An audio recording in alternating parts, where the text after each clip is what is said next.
Assalamualaikum warahmatullahi wabarakatuh. Hari ini adalah pertemuan ke-10 ya, terkait dengan neraca lajur. Sebenarnya pada pertemuan ke-10 ini untuk di slide-nya masih neraca lajur ya. Cuman di slide-nya ini memang belum di sini nggak ada pembahasan terkait dengan neraca lajur di slide-nya kalian. Nah, yang akan Ibu bahas langsung pada perhitungannya. Untuk neraca lajur itu kelanjutan dari sebelumnya kalian sudah membuat neraca saldo dan juga AJP. Nah, sumbernya adalah itu dulu. Yang pertama harus dibuat adalah kalian membuat judul ya, judul neraca lajur PT Multimedia Technology Company baru dengan kolom-kolomnya. Nah, kolomnya itu terdiri dari nama rekening, terus neraca saldo, AJP, NSD atau neraca saldo disesuaikan, laporan laba rugi dan neraca. Ya. Lalu memasukkan semua yang tampil di soal. Mulai dari aktiva lancar sampai dengan yang terakhir ya, beban-beban. Nah, setelah itu baru kita memasukkan beberapa nominal-nominalnya yang ada di neraca saldo. Ya, sebelumnya kalian sudah membuat yang namanya neraca saldo terlebih dahulu, ya, itu kita masukkan saja ke dalam neraca lajur ini, kolom neraca saldo. Setelah kita memasukkan yang ada di kolom neraca saldo,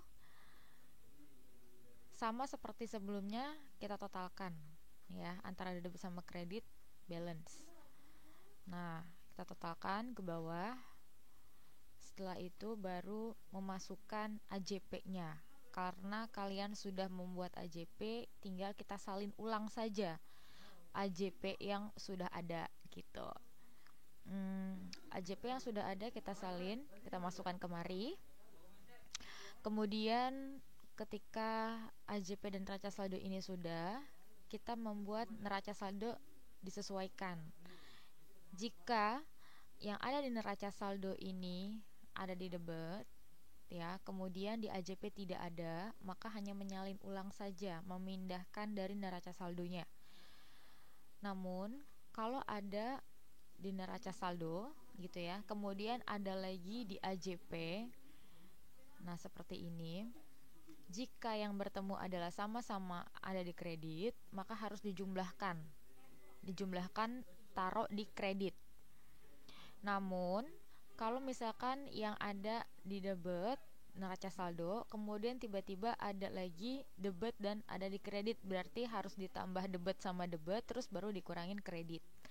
Ya. Dan taruh di saldo normalnya. Ya, itu yang Ibu ajarkan minggu lalu juga seperti itu ya. Nah, begitu juga dengan yang ini. Ini ada di kredit, terus ada di kredit, berarti harus ditambahkan. Setelah itu baru kita masuk nanti ke laporan keuangannya ya. Kalau misalkan semua neraca saldo sudah, setelah disesuaikan, sudah di plus minuskan, kita sum ke bawah sama seperti neraca saldo pada umumnya ya, kita tambahkan. Setelah kita tambahkan baru merujuk ke kolom selanjutnya nih, sudah mau masuk ke laporan keuangan, yaitu laba rugi dan neraca. Ya, untuk yang neraca itu adalah akun-akun harta, utang, modal ya. Jadi akun-akun yang mulai dari yang pertama ya, harta, aktiva lancar, aktiva tetap, hutang lancar, hutang jangka panjang sampai dengan modal. Ini masuk ke sini. Setelah itu baru masukkan yang di kolom laba rugi, yaitu mulai dari ikhtisar laba rugi, harga pokok penjualan, dan beban-beban gitu ya, masuk ke kolom laba rugi. Nah, setelah itu kita baru sum ke bawah atau kita tambah ke bawah kayak kemarin ibu bilang. Setelah ditambah ke bawah memang ini tidak sama, kita harus menselisih gitu ya. Selisihnya kita masukkan berapa selisihnya. Nah setelah itu baru ada hasilnya ya. Setelah diselisih ini adalah labanya, terus ke bawah. Nah kemudian begitu juga dengan yang sineraca. Sineraca juga kita tambahkan ke bawah ya, dan diselisih juga atau dikurangin juga. Nah jumlahnya harus sama. Setelah itu baru tambah ke bawah ya untuk membalanskannya. Kalau sudah membuat neraca lajur, for the next-nya adalah laporan keuangan. Nah, laporan keuangan itu ada berbagai macam ya. Yang pertama tadi kan laba rugi. Nah, laba rugi kita bisa memasukkannya. Yang pertama adalah penjualannya dulu, penjualan kotor. Nah, ya yang belum kita kurangin gitu dengan retur penjualan dan potongan penjualan. Jadi penjualan kotor yang belum kita kurangi. Nah, ini bisa kalian masukkan dari neraca lajur. Ya, jadi bisa dimasukkan dari neraca lajur. Nah, makanya kalau di dalam Excel itu bisa sama dengan terus kita masukkan ya yang mau kita masukkan di sini. Ya. Sini penjualannya berapa? Nah, bisa kita masukkan. Nih, laba rugi ya, yang ada di laba rugi. Setelah itu baru memasukkan lagi, kan di enter tuh nanti keluar sendiri nominalnya. Masukkan lagi retur penjualan dan potongan penjualan. Ini boleh kamu tambahkan dulu, taruh di sebelah sini. Gitu ya. Setelah itu baru kamu selisih atau kamu kurangin dari yang atas. Baru dapat yang namanya penjualan bersih. Nah, setelah itu kita mau menghitung. Nah, perhitungan yang untuk harga pokok penjualan, yang pertama adalah persediaan barang dagang yang ada di awal terlebih dahulu. Ya, persediaan barang dagang yang ada di awal kita masukkan. Nah, ini boleh dengan menggunakan rumus ya. Kalau ini dari neraca lajur 18, 19, 20, 21 ini bisa ditambahin secara langsung dalam satu rumus seperti ini ya. Kalau menggunakan Excel bisa.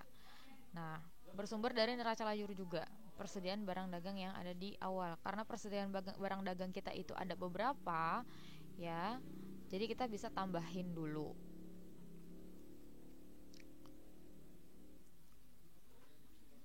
Ya. Sini ada persediaan CPU, monitor gitu ya, terus keyboard, aksesoris. Nah, masukkan ditambahkan terlebih dahulu ya, seperti itu. Nah, kita tambahkan dari yang B18 sampai dengan yang B21. B18 ya, yang ini sampai dengan yang B21 sampai dengan aksesoris komputer. Kalau sudah ditambahin semuanya, baru kita masukkan pembeliannya. Pembeliannya juga kita ambil dari neraca lajur aja, karena kalau neraca lajur itu kan udah paling tahapan yang paling akhirnya nih. Jadi biar kita mempermudah kita juga untuk memasuk-masukkan, dan cakupannya juga kelihatan sangat besar karena di situ ada neraca saldo, ada perhitungan AJP, setelah AJP, dan juga laporan laba ruginya ada di situ. Masukkan dari situ. Setelah itu baru biaya angkut pembelian sama juga bersumber dari neraca lajur. Kalau sudah bisa ditambahin terlebih dahulu ya. Kemudian ada retur. Retur itu nanti akan mengurangi. Nah, ini boleh kalian tambahkan. Kemudian ini retur pembelian dan potongan pembelian. Ya, ini nanti akan mengurangi. Jadi 56.250 bisa dikurangi dengan 9850-nya. Setelah itu taruh di sebelah sini sebagai pembelian bersih, ya. Kemudian baru kita tambahkan dengan yang ada di atas nih. Nah, maka itu adalah barang yang siap untuk kita jual, ya. Kemudian baru nanti ada persediaan barang di akhir, ya, sama seperti yang barang dagang awal. Persediaan barang dagang akhir kita juga bisa masukkan dari neraca lajurnya. Tapi neraca lajur yang dimaksud adalah yang dari J18 sampai 21. Nah, ini kita bisa lihat ya, Nak, ya. Di kolomnya, kalau yang akhir itu adanya kan, kalau awal adanya di sini. Ya, kita lihat ada di neraca saldonya, ya. Kalau yang ada di akhir kita bisa lihat di sebelah sini. Nah, ini yang udah di akhir ya, dari 18 sampai 21. Jangan sampai salah memasukkan angkanya, oke? Setelah itu, kalau sudah ditambahkan ya, bisa neraca lajur 18 tambah neraca lajur yang J19 dan sampai dengan 21 ditambahkan sudah, baru di enter. Baru kita masukkan di sini setelah ditambahkan ya. Jadi persediaan barang dagang yang ada di awal ditambah dengan pembelian bersih dikurangi persediaan akhir. Nah, baru dapatlah segini. Ya. Baru dapatlah 306.775. Awal ditambah pembelian bersihnya dikurangi dengan persediaan barang yang ada di akhir. Setelah itu baru kita mencari laba kotornya ya. Dari yang penjualan bersih tadi kita dapat, baru kita kurangi dengan si HPP-nya, harga pokok penjualannya, baru kita dapatnya namanya laba kotornya. Kemudian beban, kita memasukkan beban-beban itu semua dari neraca lajurnya, dari neraca lajur yang udah kita bikin ya. Nah, setelah kita memasukkan keseluruhan beban, jangan lupa kalian totalkan total beban operasionalnya berapa. Nah, yang terkait dengan usahanya kalian. Nah, baru nanti dikurangin untuk mencari laba usaha, kita bisa kurangi dengan beban. Jadi laba kotor bisa dikurangi dengan beban. Nanti akan mendapatkan yang namanya laba usaha. Ada pendapatan lain yang di luar dari operasional, yaitu di sini ada pendapatan sewa, ya. Maka dari itu kita bisa kita pisahkan, kemudian kita masukkan di sini tambahan untuk si labanya, ya. Jadi laba totalnya adalah sekian. Coba dicek lagi di dalam neraca lajurnya kalian, apakah neraca lajurnya udah sama atau belum labanya. Jadi segini ya, harus segini ya. Nah, setelah itu baru kita merujuk ke yang lain, laporan perubahan modal. Nah, kalau yang laporan perubahan modal ini kan kalian nanti disuruh membuat juga ya. Jadi ada beberapa yang diharuskan untuk di pertemuan ke-10. Itu adalah laba rugi, ada laporan laba ditahan ya, dan neraca balance.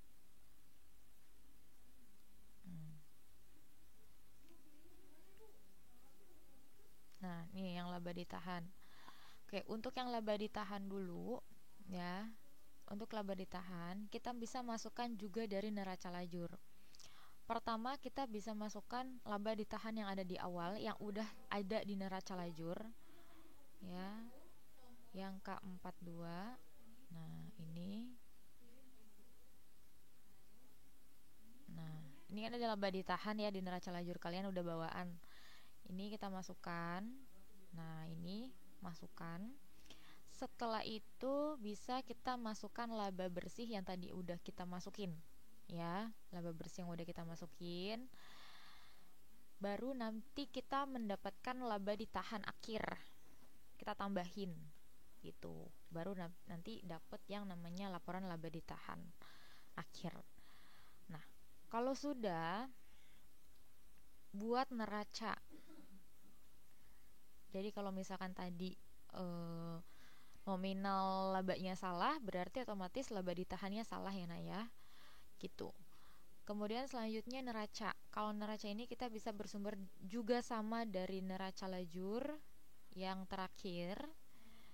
Masukkan semua aktiva, semua totalnya ya, jadi di totalkan berapa aktiva lancarnya, dan jangan lupa untuk yang cadang kerugian piutang dia memang minus ya di sini, biar supaya kalau ketika di sum itu karena dia kan adanya di kredit yang berarti kan akan berbeda ya, maka dari itu harus ditandakan kalau dalam Excel itu kurung buka dan kurung tutup gitu.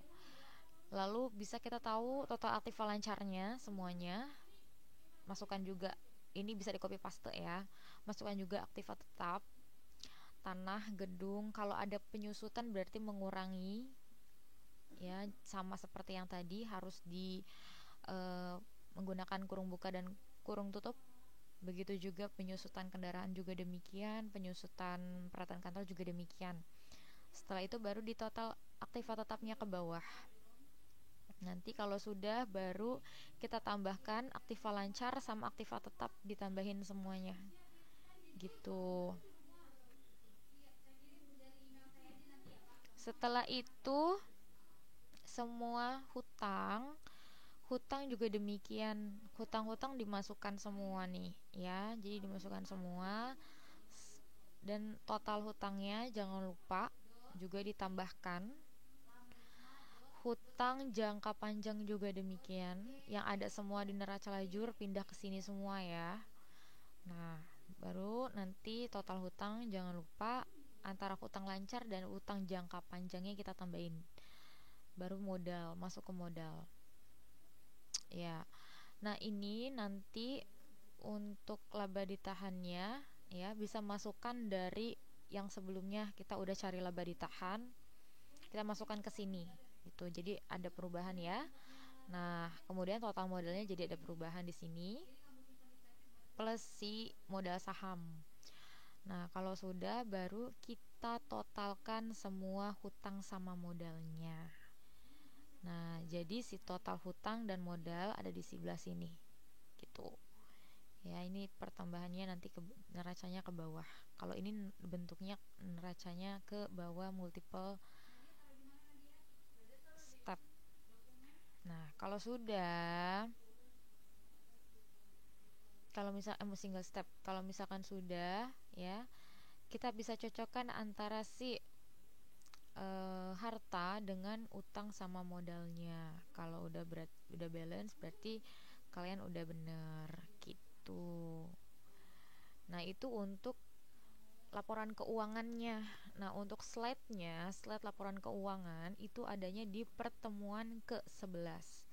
Jadi ibu belum menjelaskan si slide pertemuan yang ke-11-nya ya Naya. Jadi ibu baru memberitahu bagaimana langkah-langkahnya, bagaimana cara-caranya, begitu. Ya, kurang lebihnya seperti itu, karena nanti di pertemuan ke-10 kalian sudah membuat laporan keuangan gitu. Ya, di pertemuan 10 ini nanti ada tugasnya. Tugasnya adalah yang ini tadi, membuat laporan keuangan perusahaan dagang, mulai dari laporan laba rugi, laba ditahan, sampai dengan neraca bentuk staffel. Oke, itu saja ya yang dapat ibu sampaikan. Nanti tinggal lihat di MyBase untuk di ruang tugasnya. Kurang lebihnya mohon maaf. Wassalamualaikum warahmatullahi wabarakatuh.